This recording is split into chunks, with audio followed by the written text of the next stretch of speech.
BA semester 6 education paper 2। Paper का title है भारतीय शिक्षा के मील के पत्थर और नए आयाम। पेपर 2 है। इसका पार्ट 4 बना रहे हैं। इसमें क्वेश्चन नंबर 73 से 94 क्वेश्चन तक मैंने कवर किए हैं।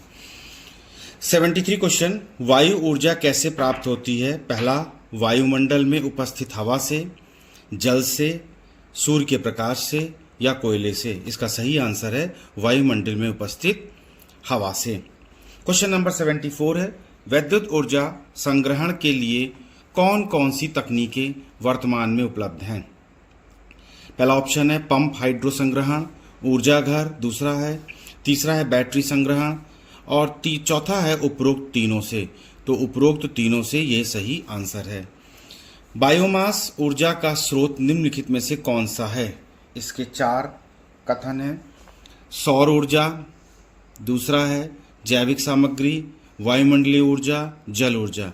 सही विकल्प है बी, बायोमास ऊर्जा का जैविक सामग्री ऊर्जा का स्रोत है। क्वेश्चन नंबर 76 है, वर्तमान में भारत में राष्ट्रीय उद्यानों की संख्या कितनी है? तो राष्ट्रीय उद्यानों की संख्या लगभग 106 है। क्वेश्चन नंबर 77 है, प्लास्टिक मुक्त भारत अभियान किस वर्ष प्रारंभ हुआ था? प्लास्टिक मुक्त भारत अभियान 2019 में प्रारंभ हुआ था। क्वेश्चन नंबर 78, पर्यावरण मॉनिटरिंग निम्नलिखित में से कौन सा है? इसका पहला विकल्प है वन्य जन संरक्षण, दूसरा प्लास्टिक प्रबंधन नियम, तीसरा है जलवायु परिवर्तन का अनुसंधान और चौथा है उपरोक्त सभी। तो इसका सही आंसर है वन्य जन संरक्षण। क्वेश्चन नंबर 79 है, ओजोन लेयर प्रोटेक्शन की सफलता के लिए निम्न में से कौन सा विकल्प सही है? इसके 4 विकल्प हैं रियो सम्मेलन, मॉन्ट्रियल प्रोटोकॉल, क्योटो प्रोटोकॉल और टोक्यो सम्मेलन।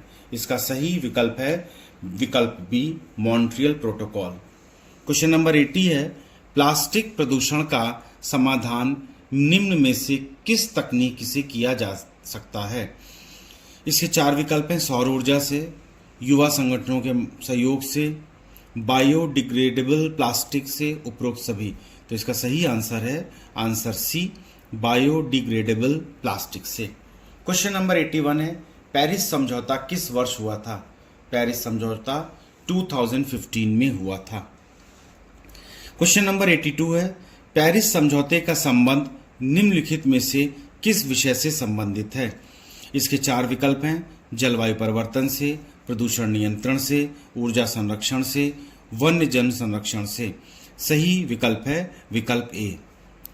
क्वेश्चन नंबर 83 है, स्वच्छ भारत अभियान किस वर्ष प्रारंभ हुआ था? स्वच्छ भारत अभियान 2014 में प्रारंभ हुआ था। क्वेश्चन नंबर 84 है, भारत में वन्य प्राणी सप्ताह कब मनाया जाता है? भारत में वन्य प्राणी सप्ताह अक्टूबर मास में मनाया जाता है। क्वेश्चन नंबर 85 है, नमामि गंगे परियोजना का मुख्य उद्देश्य निम्नलिखित में से कौन सा है? इसके 4 विकल्प हैं गंगा का संरक्षण करना, गंगा को स्वच्छ बनाना, गंगा के लिए जल संवर्धन, गंगा के किनारे के गांवों का विकास। सही आंसर है गंगा को स्वच्छ बनाना। क्वेश्चन नंबर 86 है, NEP 2020 के अनुसार निम्नलिखित में से कौन कौन से समसामयिक विषयों की शुरुआत करने की बात कही गई है?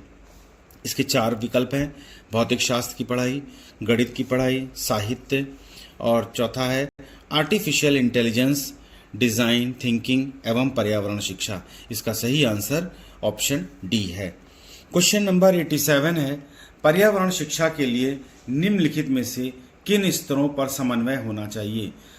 4 विकल्प हैं केवल उच्च शिक्षा के स्तर पर, दूसरा है केवल प्राथमिक शिक्षा के स्तर पर, तीसरा है केवल माध्यमिक शिक्षा के स्तर पर और चौथा है उपरोक्त तीनों स्तरों पर। तो पर्यावरण शिक्षा के लिए निम्नलिखित स्तरों पे उपरोक्त तीनों स्तरों पर समन्वय होना चाहिए। क्वेश्चन नंबर 88 है, वर्तमान में पर्यावरण शिक्षा की आवश्यकता क्यों महसूस की जा रही है? 4 विकल्प हैं।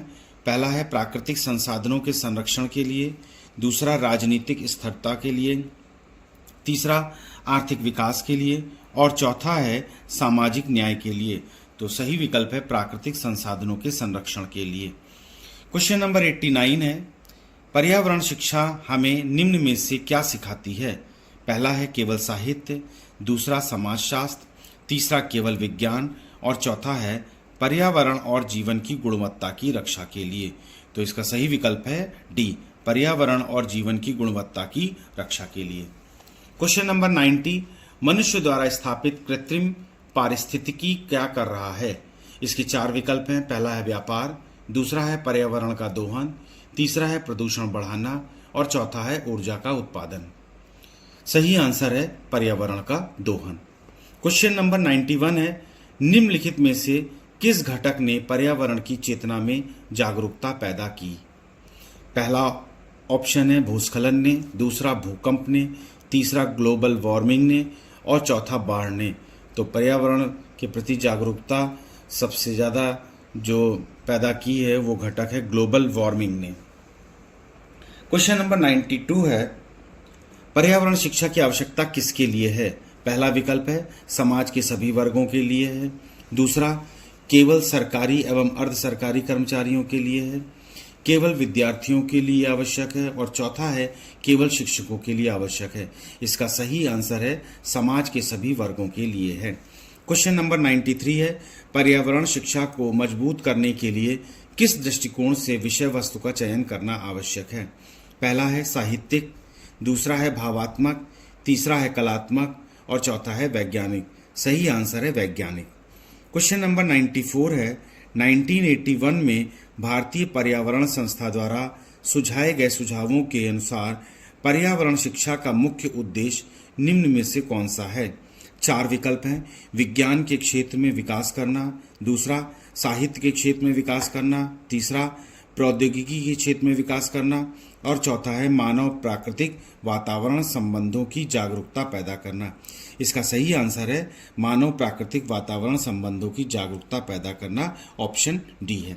इस प्रकार सेमेस्टर 6 के एजुकेशन के पेपर 2 में हमने 4 पार्ट बनाए हैं और चारों पार्ट में मिला के अभी तक 94 क्वेश्चन मैंने MCQ में कवर किए हैं। ये सारे क्वेश्चन बहुत इंपॉर्टेंट हैं। Please read the questions, study the questions and subscribe the channel.